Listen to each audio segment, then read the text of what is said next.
Après vous avoir présenté le sujet, après vous avoir présenté l'organisation, je vais maintenant vous parler de la programmation. On va commencer sur cette première journée du 27 septembre 2023. Alors, 2 grandes thématiques vont animer notre journée. La première va s'articuler autour de ce titre. Et si nous repensions la prévention? On peut la qualifier d'universelle, de primaire, de secondaire, de tertiaire, de prédictive, de prévenante. On se rend compte que le concept reste flou et voire controversé. Et si nous la repensions ensemble, en associant toutes les connaissances actualisées autour de ce domaine-là, pour qu'on puisse construire un futur collaboratif et co-responsable, ça nous semble essentiel sur cette première thématique. La deuxième thématique va nous inscrire dans une lecture dynamique de la prévention. Le monde d'hier n'est pas le monde d'aujourd'hui. Les connaissances se sont actualisées en matière de développement de l'enfant et de prévention.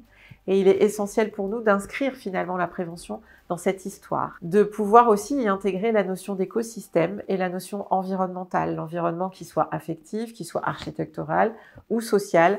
Finalement, il aiguise notre regard sur la prévention et il nous inscrit dans une lecture plus dynamique de ce concept.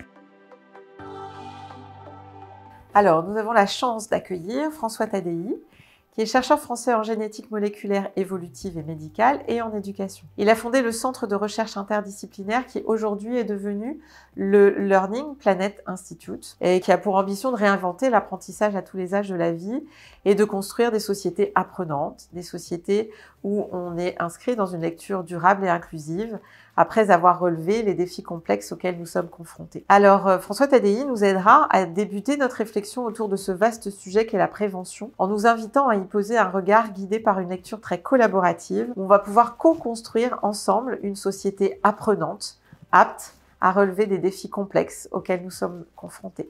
Nous accueillerons ensuite Thierry Cardozo. Il est médecin épidémiologiste. Il a débuté en 1993 comme médecin de PMI en Guyane. Et depuis 2016, il est responsable de l'unité périnatalité petite enfance de la direction de la prévention et de la promotion de la santé à Santé publique France. En fait, il a mené des travaux dans l'unité qui visent à mieux connaître les déterminants de santé dans la période des 1000 premiers jours et il propose des interventions de prévention précoce adaptées comme le programme PANJO ou le programme MBCP autour de la méditation. Il va nous aider à mieux comprendre les différents enjeux traversés par la prévention, les différents courants à l'œuvre et l'engagement des politiques publiques dans ce domaine. Nous avons ensuite l'honneur de recevoir Bernard Gols, qui est pédopsychiatre, professeur des universités, praticien hospitalier émérite de psychiatrie de l'enfant et de l'adolescent à l'université Paris-Descartes. Il est également psychanalyste et essayiste. Il est le directeur de l'Institut contemporain de l'enfance et membre fondateur de l'Université du bébé. Il va nous aider à mieux comprendre l'histoire dans le domaine de la prévention autour de l'enfant, afin de pouvoir inscrire notre réflexion dans un récit qui soit connecté aux apports du passé et soucieux d'une lecture inscrite dans un présent en mutation.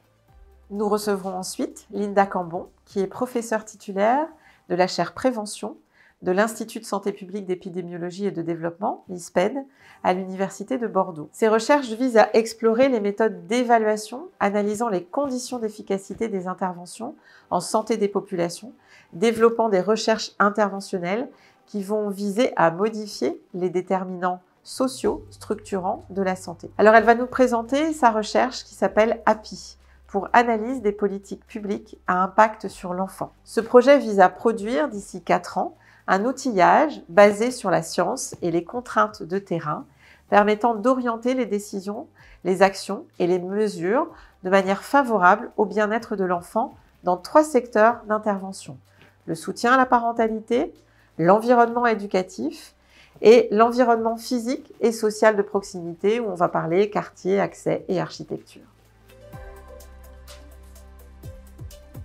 Oui, nous sommes très heureux de pouvoir recevoir Benoît Elbode, directeur général de l'Agence régionale de santé Nouvelle-Aquitaine, qui accompagnera notre réflexion sur la prévention. Monsieur Gilles Boeuf, qui est biologiste et spécialiste de la biodiversité, qui est ancien président du Muséum national d'histoire naturelle et qui est élu à la région Nouvelle-Aquitaine.